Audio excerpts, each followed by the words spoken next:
পাকিস্তানি সেনাবাহিনীর জন্য নদীমাতৃক দেশ বাংলাদেশ একটা কঠিন যুদ্ধের জায়গা ছিল। ইচ্ছা করলেই কিন্তু সেখানে ট্যাঙ্ক ম্যানিওভার চলাচল করা যেত না। সেই বাংলাদেশ কিন্তু এখনো তাই রয়ে গেছে, নদীমাতৃক, নদীনালা, পুকুর, জংলা, নোংরা এসবে ভরা। অস্ত্রে ব্যবহার করে গৃহযুদ্ধ শুরু হয়, তাতে কিন্তু বাংলাদেশ সেনাবাহিনীর অন্যান্য অফিসার সৈনিক তো আছেই, যারা হাসিনার প্রতি লয়াল ছিল সেই সব বহু সিনিয়র অফিসার আত্মীয় স্বজনও কিন্তু সেই গৃহযুদ্ধে মারা পড়বে। জনতাকে একত্র করে একটা সরকার গঠন করার ক্ষমতা আছে। সেই জন্যই তো সোহেল তাজের মতো একটা ধাপ্পাবাজ, একটা বদমাইশকে, একটা বিডিআর হত্যাকারীর পরিকল্পনাকারীদের মাঝখানে একজনকে, এবং হাসিনার সরকারের অংশ হয়ে কিন্তু স্বরাষ্ট্রমন্ত্রীও ছিল, এবং আওয়ামী বদমাইশগুলা প্রমোট করে না উনি তো ভালো মানুষ, উনি তো মন্দের ভালো। প্রথম কথা হচ্ছে, এটা কি কোনো ব্রেকিং নিউজ হলো? এটা কি কোনো অবাক হওয়ার কথা হলো? আমি তো গত 6 বছর ধরে বলে আসছি যে হাসিনার পতনের পরে হাসিনা এবং ভারত মিলে ক্রমাগত চেষ্টা করে যাবে বাংলাদেশকে অস্থিতিশীল করতে। আপনার এর আগে তো বহু অনুষ্ঠানে বলেছি, এবং আপনার গত 15ই জুলাই আপনার সাথে অনুষ্ঠানেই বলেছি, যেই পরিমাণ অস্ত্র রেখে গেছে ভারত এবং আওয়ামী লীগ বাংলাদেশের বিভিন্ন স্থানে, সেই অস্ত্র উদ্ধার না করা হলে বাংলাদেশের কোন সরকারকেই 6 মাসের বেশি স্থিতিশীল হতে দিবে না। অস্থিতিশীল করবে, সেটা নির্বাচনের মাধ্যমেও যদি কোনো সরকার আসে, সেই সরকারকেও, বিশেষ করে বিএনপি যদি আসার, যে বিএনপি আসলে তো অন্য যে কোনো দলের চেয়ে শক্তিশালী হবে। আমি বাকি সব কথা বাদ দিলাম। বিএনপির ভিতরে যেহেতু কি বলে ভারতীয় রয়ের রাজাকার এবং আওয়ামী রাজাকার প্রচুর আছে, এগুলো তো বহু বলেছি। তারপরেও মনে করেন বাংলাদেশের বৃহত্তর দলের মাঝখানে তো একটা, সেই বিএনপিও যদি ক্ষমতায় আসে 6 মাসের বেশি বিএনপিকে স্থিতিশীল হতে দিবে না। তার প্রমাণ তো দেখেছেন, আমি 15 তারিখে আপনার অনুষ্ঠানে বলেছি 17-18 তারিখে কি পরিমাণ অস্ত্র কালেক্ট করেছে সেনাবাহিনী এক গোপালগঞ্জ থেকেই, তার সামান্য অংশ, তাতেই কিন্তু চকচকে ঝকঝকে অত্যাধুনিক অস্ত্র সব, যেগুলোকে ব্যবহারই করা হয় নাই, একদম নতুন। তাহলে চিন্তা করে দেখেন। আপনি বলেছিলেন যে আপনি ঠিক গত অনুষ্ঠানে বলেছেন যে 2 বছরও এই অস্ত্র উদ্ধার করে শেষ করতে পারবে না। 100% কারেক্ট।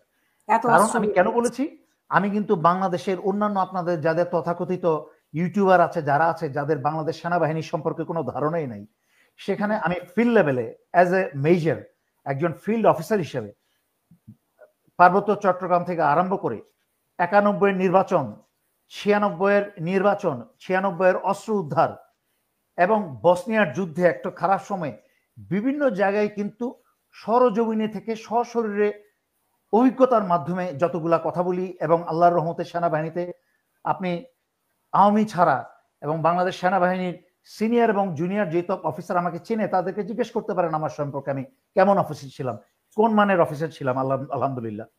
সুতরাং সেই সব জ্ঞান থেকেই আমি কথা বলি, উড়া ধুরা বানানো কথাবার্তা, মানুষের শোনা কথাবার্তা আমি বলি না। সুতরাং আমি যেই কথাগুলো বলছি, যেই পরিমাণ অস্ত্র, শুধু গোপালগঞ্জের সামান্য অস্ত্র উদ্ধার করা হয়েছে, একটা জিনিস মনে রাখতে হবে, বাংলাদেশ স্বাধীনতা যুদ্ধের সময় যেরকম পাকিস্তানি সেনাবাহিনীর জন্য নদীমাতৃক দেশ বাংলাদেশ একটা কঠিন যুদ্ধের জায়গা ছিল, ইচ্ছা করলেই কিন্তু সেখানে ট্যাঙ্ক ম্যানিওভার চলাচল করা যেত না। সেই বাংলাদেশ কিন্তু এখনো তাই রয়ে গেছে, নদীমাতৃক, নদীনালা, পুকুর, জংলা, নোংরা এসবে ভরা।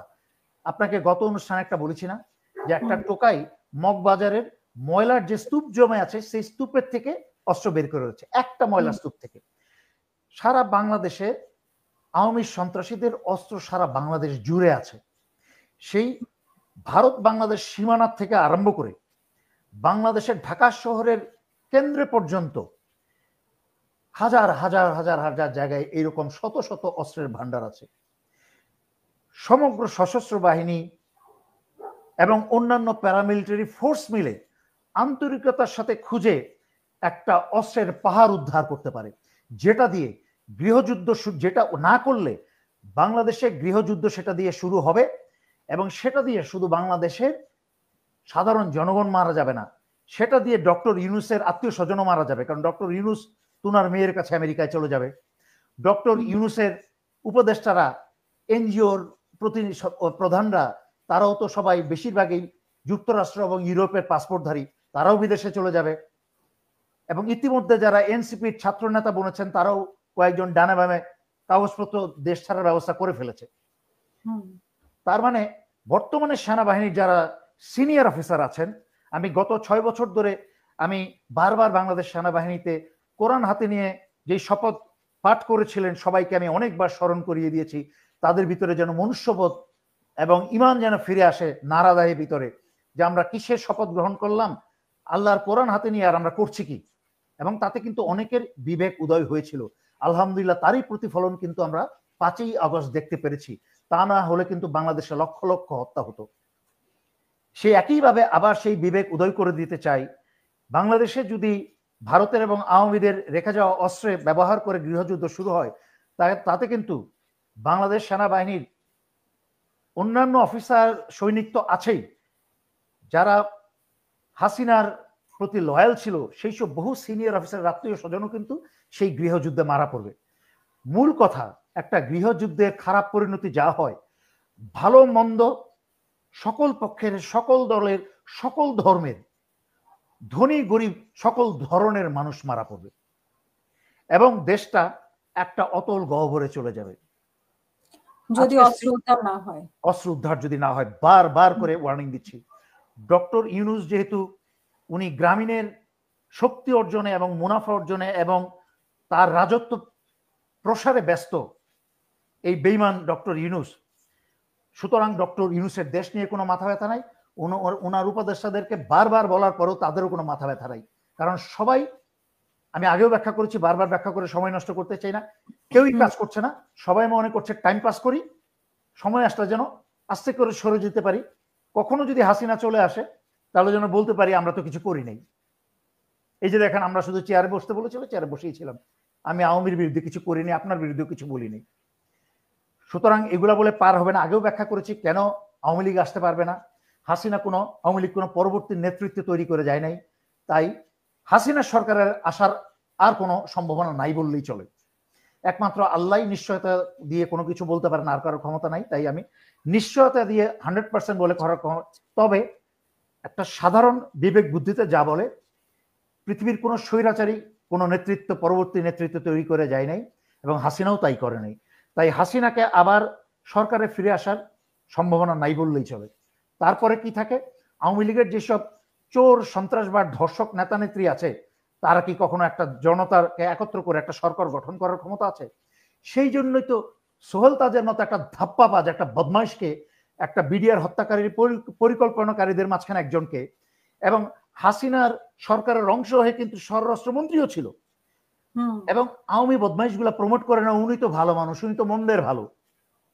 আর কিছু কিছু বাংলাদেশে অন্যান্য ছাগল পাগল যারা আছে, যাদেরকে আপনার শিলে পাটায় বেটে মুখে তুলে খাওয়ালো বুঝবে না যে এরা কত বড় শয়তান এই সোহেল তাজ। এই সোহেল তাজকে বি টিম করে ডাক্তার ইউনূসের কিন্তু পাশে দাঁড় করিয়ে দিয়েছে। আর ডক্টর ইউনূস, পশ্চিমারা ওনাকে ব্যাংকে সুদ খাওয়ার জন্য নোবেল প্রাইজ দিয়েছেন, কিন্তু উনার এইটুকু জ্ঞান নাই যে হাসিনার এত বছরের বেনিফিশিয়ারি এবং একসময় হাসিনার এই খুনি হত্যাকারী স্বৈরাচারী হাসিনারই স্বরাষ্ট্র মন্ত্রী ছিল, তাকে পাশে নিয়ে দাঁড়িয়ে ছাগলের 3 নাম্বার বাচ্চার মতো গদগদ করে হাসছে। ইডিয়েট, নোবেল পেয়েছে আবার।